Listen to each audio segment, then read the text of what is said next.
Well, Carter, you you had 100 more bats last year than you did previously, and the numbers were great. What can you kind of attribute just to that, that breakout, I guess?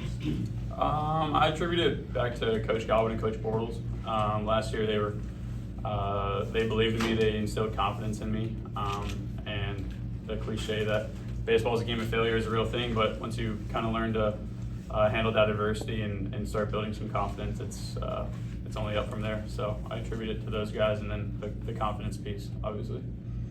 Are you still working out at first base? And if so, how's Cam kind of helped you transition there? We've seen what he can do defensively. Yeah. Cam's actually, other than Coach Palumbo, he's been an amazing coach for me. Still getting used to it, you could say, but he's definitely helped the transition over there. I just look to get better over there every single day. But like I said, he's been a huge help for me. What did you learn from playing in the Cal Ripken Collegiate League this summer? That Dixon Williams is a really good player. He had a great summer, but that summer league was fun. I got to play for Sal Colangelo, who I played for his brother growing up. The Colangelo family is big in Northern Virginia, but he kind of just let us go out and play, and I enjoyed kind of taking the momentum that I had from the end of last season into that summer league and just had fun with it. And like I said, I got to see Dixon Williams play some of the best baseball he's probably ever played. Was it kind of important to have that summer league just so you could continue, that hot stretch to end the year? Like, were you excited to have that opportunity?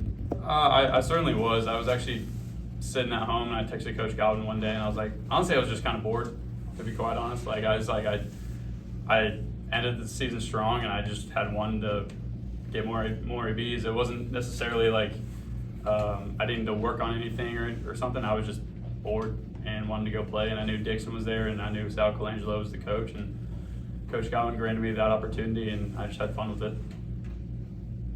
Carter, can you take us back a couple of years ago? You entered the transfer portal, come back out. You're still here now. Take us back there into where you are today. Yeah. How it all transpired. Yeah. I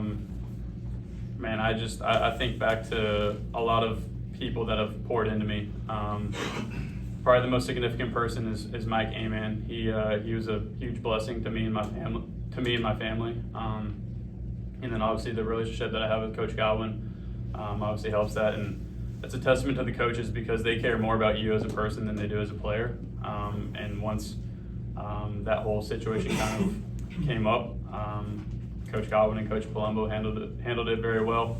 In all honesty, I think I probably didn't handle it the best, but like I said, I'm very blessed to still be here. I wouldn't want to be anywhere else, I guarantee you that. It was an emotional process for me, but like I said, I'm blessed to be here, and I couldn't thank the coaching staff for believing in me and hanging on to me. I heard the term pink jeans. Yep. You were sitting down, what's that all? I don't own a pair of jeans, and JC really doesn't like that. And so last year for Secret Santa, he got me, and he said he didn't have the budget to buy me a real pair of jeans, so he went to Goodwill and bought a $3 pair of pink jeans. And I think I threw them away as soon as that day ended, but Did yeah. they fit?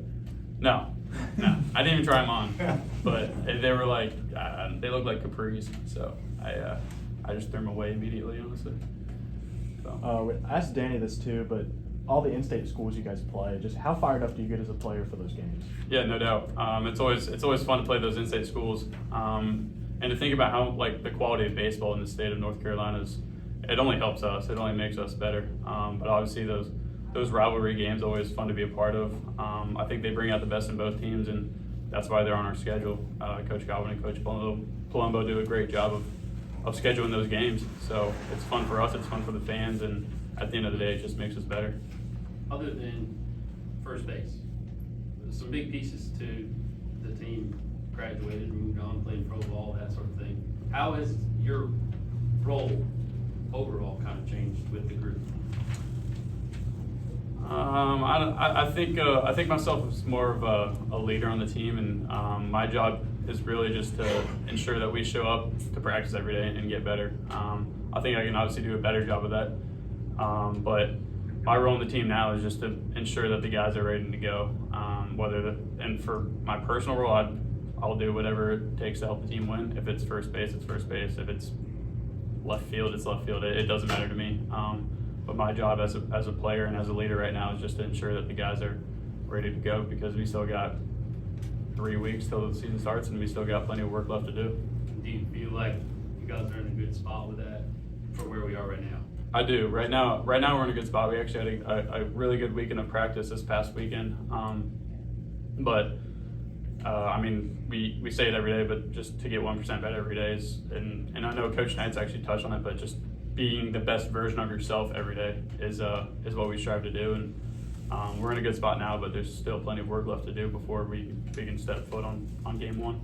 As someone who's traditionally been an outfielder, what's the hardest part about playing first base defensively? Fielding the ground ball. That piece for me is still developing. But it's like I said, Cam Clunch has been a huge help. But Coach Palumbo, obviously, like you look at our past, I don't know, ever since he's been the coach here, our defense is always, our infield defense specifically, has always been top of the country. So he's amazing at his job, and he's made that transition for me a lot easier. Has anybody stepped on your ankle yet running through the bag? No, but I was 7 ground balls in and broke my finger. We'll talk about that later. After hosting a super here 2 years ago, you go on the road to Virginia for regional. Do y'all talk about, hey, we got to make sure we're playing this at home, or is it more day-to-day with you guys? Yeah, that's something that from my first year here, being in that super to now, you really see that every game matters. That like every game is the difference between hosting and not hosting. Obviously, we'd love to host because we have the best fans in the country that will make any opposing team. It makes it very difficult to play here for any opposing team. But that just really shows. Last year we were kind of on that verge of hosting and not hosting, and we can draw back to a couple of key games where if we had won that game, then we probably would have hosted. And so you can't take that midweek against whoever for granted, because I know the committee looks at RPI pretty heavily, and so every single game matters. Your on-base percentage was like well north of 400. Just maybe that mentality, are you maybe more okay just kind of getting on base any way you can versus, I don't know, maybe early in your career, maybe you thought I got to hit a home run here or something like that? Yeah, I think of on-base percentage as just like a way to help the team win. Like if that's getting hit by pitch, it's hit by pitch. If it's a walk, it's a walk. Yeah, I mean, Freddie Freeman talks about just OBP is probably the stat that he looks at the most, because if you're getting on base, you have a chance to score, and if you score, you win. So that's kind of how I view it. Anything else for Carter? Do you have an obscure song for this year? I actually do. I do, but I can't release it yet. So you're gonna have to show up on game one and see what it is. Thanks, Carter. Hey,